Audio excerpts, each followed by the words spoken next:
she's a great fighter, a great champion, and it's been a long journey to get to this point. And we're starting the European tour February 9th in Newcastle, and maybe we'll invite her out there to come cage side, and maybe we'll put her out there in the European circuit at some point, in the next 4 or 5 months. But if she wants to do it, listen, we came all the way to Hawaii. We can definitely go to Europe or London and do something. Fight sports are about atmospheres, they're about emotion, they're about authenticity. Can you talk about those things that we got here tonight? I mean, honestly, it's like this was something that will be memorable as a fight promoter. This was a magical environment, and I think you guys saw the power of, Hawaii get behind her. And I think that there's a couple times in my life I felt that, and I've been doing this a long time, and so it was a magical night, and they love her here. She's going to be a big star here. I was thinking the walkout. Yeah, it was amazing. I mean, listen, when we do the walk-ins, we just say, look, you guys have the ability to express yourself and do what's important for you, and build your brand. And you could tell that her culture was important to her, and Hawaii was important to her, and it was entertaining. I loved it. I loved that the crowd knew, all the chants and everything. It was just a magical night, man. I can't explain it. You had to be here to feel it. Scott, you just teased a second ago that these nights, it's magical, and they don't happen that often. Now, your experience in combat sports is obvious. We don't need to state it here, but with your experience, can you tell us how rare and how special it is to get a headliner, much less a champion, to be successful in their market, having all those things aligned? Yeah, and you know what? I think that the last time I heard a crowd that loud, honestly, was we had 15,000 people in San Jose Arena when Frank Shamrock fought Kung Lee. And that was, a big fight for for Strikeforce at the time. And I think half the building came for Frank, half the building came for Kung, and it was rocking. And, it was rocking in here, and that's the feeling I got, man, is that the people cared about the fighters that were fighting, and, here you could just feel it. They love Ilima. And I think it's because of who she is. You guys get to spend some time with her and talk to her, and man, she is really what you see is what you get, and it was a special night. Leading up, you said that the hope, the intention is to come back annually. After tonight, I mean, how much does that reinforce it? Listen, if it was up to my staff, we'd be here every 3 weeks, But we have 30 fights across the planet to promote. I would definitely love to come back once a year and do something big, maybe even twice a year. But I think that we will love to continue to do the military give back show, which was last night, and tonight be the general public show. I'd like to come back and give back to the community and the military for all the hard work and dedication. And like I said yesterday, it was something that was really, really special to my heart, and to see the look on these guys' faces, and a lot of them are homesick, and it's the holidays, and they don't, it was really humbling for me, and our guys loved it. They loved it, and so it's a win-win, and I think the whole week was fantastic, and it led to 2 great events. Last night was a great fight card, and this one was, to me, a little bit bigger and more energetic. You got to see the debut of Blaisdell in your promotion. What'd you think of your new signing? Yeah, you know what? I love martial arts, right? And I always say we should bring martial arts back to MMA, and I think that's what you saw tonight, right? It was like a kickboxer fighting a karate guy, and that's styles versus styles, and that's MMA. That is part of MMA, and so I think that Loya had a good performance, and I'm not sure if he's injured or if his nose broke, or but. When he's ready, when he's ready to get back in there, we'll put him back in there. And listen, I think the fight with him and Gegard at some point makes a lot of sense. That's going to be a fun fight to put together. And, we have a lot of good fights ahead for Loya Machida. How about naming Gracie and Ed Ruth? I mean, you talk about martial arts. That was like a grappling clinic out there. What do you think of that fight?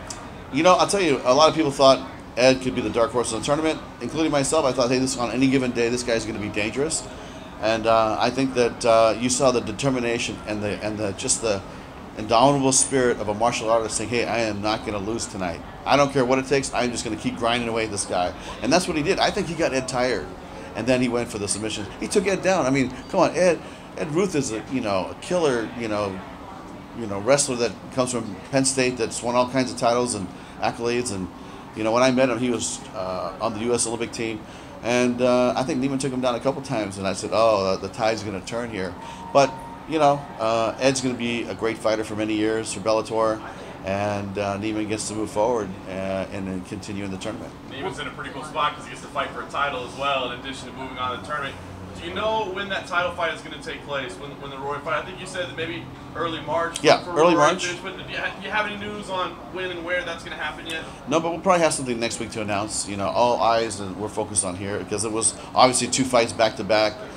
A lot of infrastructure work to get all the stuff here and get the operations going here, and then all the military bases. We're working with the USO, which was fantastic. Working with MVP, which is fantastic. And so next week we'll probably have some answers for you guys on that. And I know you were focused here, but some things outside the organization. I mean, you're running unopposed in January now. You originally had competition with the UFC in Southern California. They've since said no, we're not. Yeah. You had a very fantastic gift that you tweeted out as well that I'm assuming was related.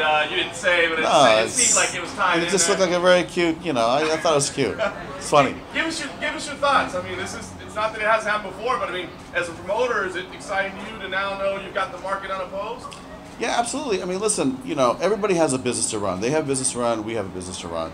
And we've been going on that date for the last 3 years or however long. So everybody knows we're going to go on that date. And so, it didn't work out for them because I think, it's like, to me, it's a roster issue. Who's going to fight, And if you're going to bring somebody to fight against like the Fedor Bader card, and ours is free on Paramount and on DAZN, and you're going to run on pay-per-view, you better have your A game. And you know what? I just think that they just ran out of bullets. So here we are. This is not the first time. This is like, I think the second, maybe even the third time this happened on that weekend. So, it is what it is. And, for the most part, I really feel like we're just going to focus on our business and just keep running. But we have a great card on that day with the Aaron Pico fight against Corrales, which is going to be unbelievable.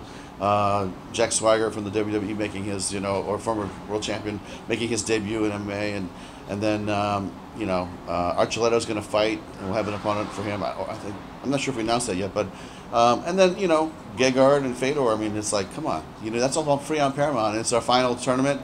And I think that when you look at Fedor, the greatest fighter in the history of the sport, which I think he is, against Ryan Bader, who is arguably pound for pound one of the greatest fighters today, it's going to be a legend versus the current champ.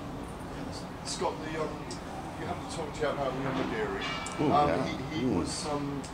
I spoke to him afterwards. We talked really probably his best technical performance ever. So, what did you think of it? And what did you think of the finish? Did you have any issue with the late punch? You know what? I'll tell you. I think that what I saw happened so fast. Listen, Liam's not trying to go in and trying to do a cheap shot on King Mo. I can tell you that right now. He's a professional. This is a big win for him, and I think that he was, when King Mo was trying to get up, he's like, oh, he's getting up, I got to follow up and start throwing, some heavy punches on him. And I think that's all it was in the heat of the moment. But I think that fight was justifiably stopped because I don't think that was going to change. It wasn't. I mean, King Mo was definitely finished in that fight tonight. I don't think it was. Should he have waited? No, I think that it was finished. So Liam has put himself right back in title contention with that performance. I think that, listen, he's right back in there. It's the best I've seen Liam look in a couple of years, right?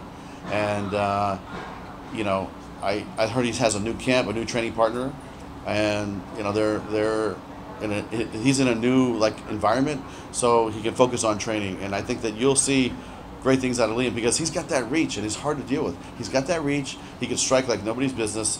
He's an amazing fighter on the ground, and so he's got a lot to hurt you with. And I think in the past, he just had situations that got in the way, and now those situations are all clear, and he looks like a new fighter to me. Scott, it's kind of crazy that Lima's been only doing this for 3 years. What kind of attraction, she's already huge, what kind of attraction can she become for you even outside of Hawaii? Listen, she's been having great fights in the mainland already, and this is something that when she fought Lara, the last fight in Pechanga, she came up to me and she started, we really have to do this, and listen, to come to Hawaii you don't have to ask me twice, but I was really trying to put it together, the logistics together, and we finally put it together. And she's going to have a great career here. She'll have a great career fighting in Europe, maybe, and fighting for us on the mainland. I think you're looking at a very talented individual. How important is it, though, having those?